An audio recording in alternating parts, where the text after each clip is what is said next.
si hai là pha làm vậy à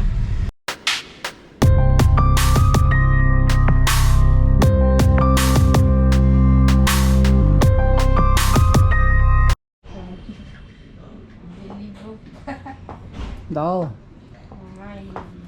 Good morning guys, welcome back to my channel. Nan ngoài bên này khơi mấy chục một kre cái gari manung ge interior doi mai hai upung phun ta seng do ke nang rang ji vacuum cleaner porak pone ba ko lo mai mu kre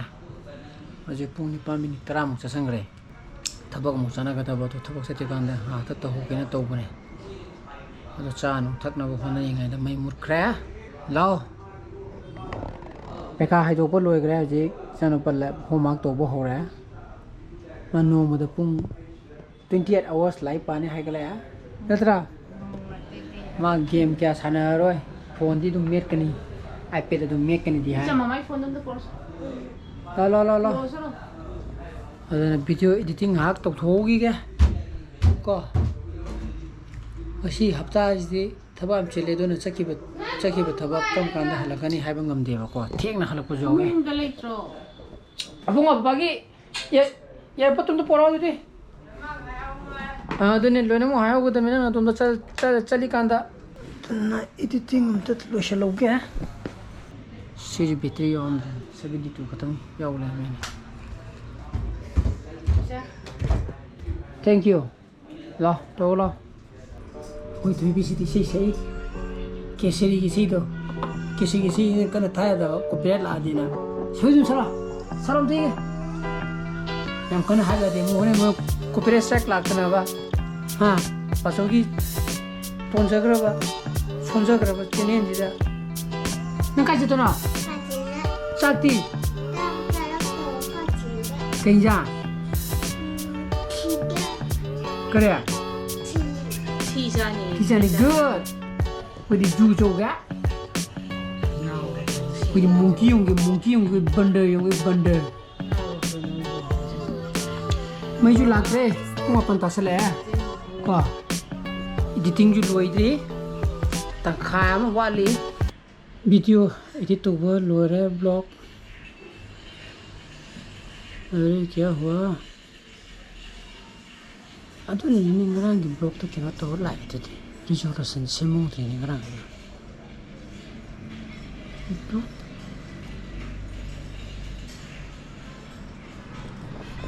video edit तो बोल रहा blog का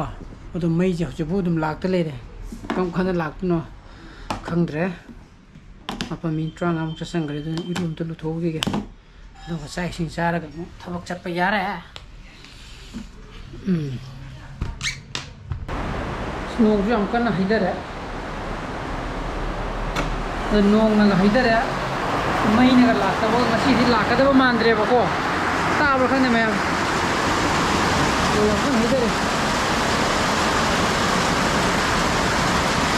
अदुना मई कैसु सेमकदब मानदेबा नोंजु हासमान सुम दुम चूरगा लैदुइ तादेबको lab तारगदे मई जे सेमक मानदे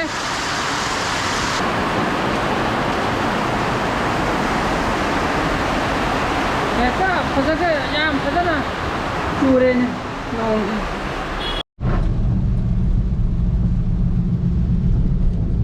अदुना ngasi aigi je musai blog horokda haigi ba khande sali je briefing lei bai tare pungama da hayindagi MPC exam hokdore na oda center general studies ki paper 1 2 ga education ga do jono stone ju tai ba ko aduna aigi na tarik 8 na taba aigi exam duty je numaji nimita aduna तागदब invigilator ma'am तो मसी लेम briefing तोगदब हाय तो smart तोगदब नि मनु हायदि exam duty निमित्तदा paper answer sheet smart तोगदब नि खोकदब हाय लेम ताक पाइ तारे अदुगी ने बको अदु रगो जु पुं खरंगना चटि जिनेना रंग क्लास 11 गे मार्क तो टेली तो नंग देबा अरोब इवनिंग गे तो मोय छात्र उन्थ्राम तंगी मदुदो मार्क सिंगल गुदब बको अदुगा ब्रीफिंग यावरबा लोय आइ थबा अब तो हम ब्रीफिंग याव लोरगा तुम इबानी पाव फोना जिना तो आई नंग ꯑꯩ ꯌꯨꯝꯗ ꯑꯃꯨꯛ ꯍꯥꯏꯊꯔꯛꯀꯅꯤ ꯑꯃꯨꯛ ꯍꯥꯏꯒꯠꯂꯛꯀꯅꯤ ꯑꯗꯨ ꯁꯨꯛꯇ ꯅꯪꯒꯤꯗ ꯑꯗꯨꯝ ꯂꯩꯔꯁꯨ ꯌꯥꯔꯦ sida angau mo sida mo thudi le jeng sida angau mi ma ko su mo di pha roi ba ko ku traffic men ji ga ji jo changal le ba ta ga ina chin gira kum gira changal loi da me si ha ju pha la ba ba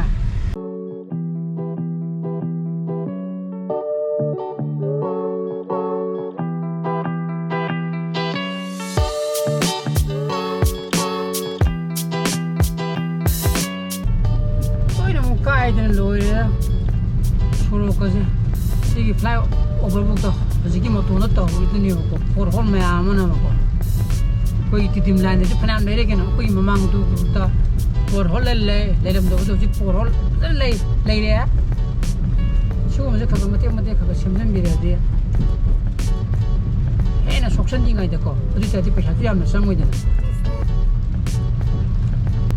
adagi for hol lai bi jo गाड़ी में साथ होगा गाड़ी चौक दी light होकर ना गाड़ी में साथ होगा दी है ना ठीक है आई दी एक्सीडेंट होने का ये मसाला हम वो ये बको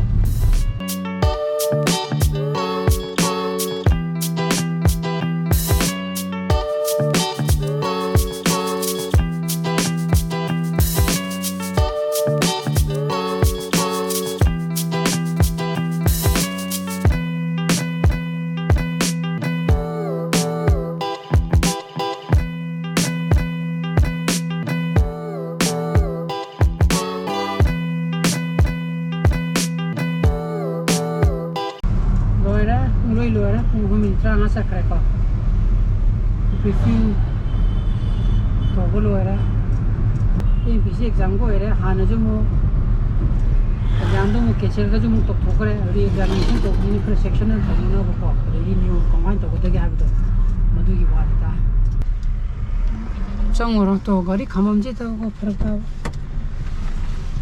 nong ju chusele sana ko do hinu yam pam je ni hinu ta lebi easy ne no ko Ijo sini ngamra imkumba.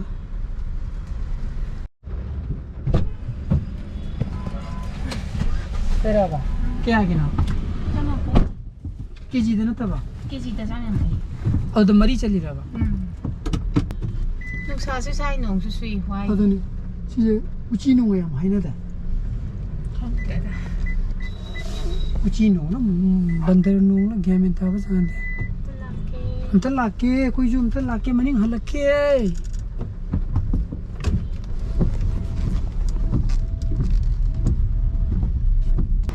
sabunga sinsa tu entra kai chai na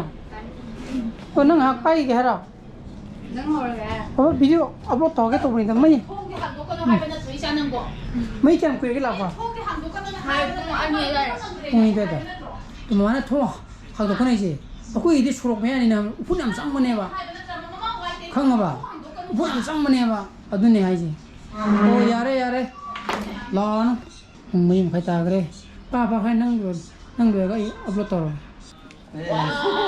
wow spot aku thubi poti ji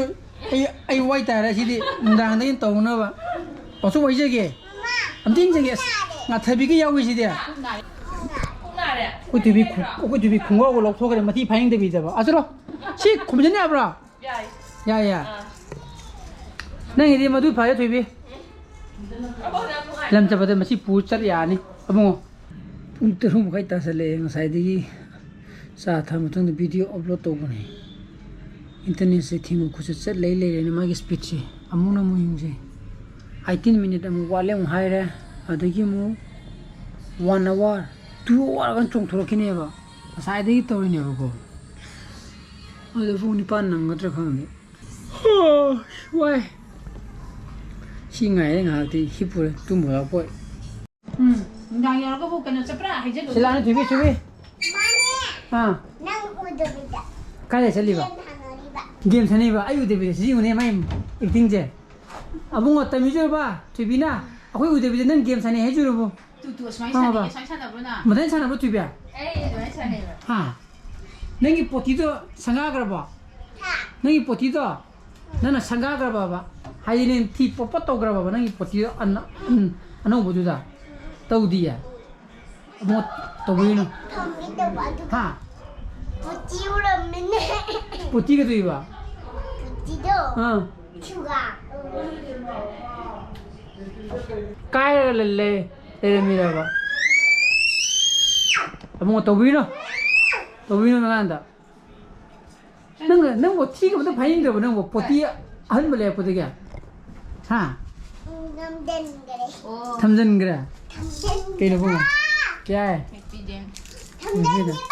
Mong pigeon ko madi pati. Ade. Ang mo dali.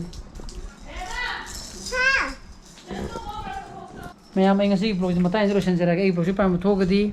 Like to video mo, share to video, ano viewers or video subscribe to video mo ko. Nung sana pa sa video. So please be safe and be healthy. Bye bye. Good night.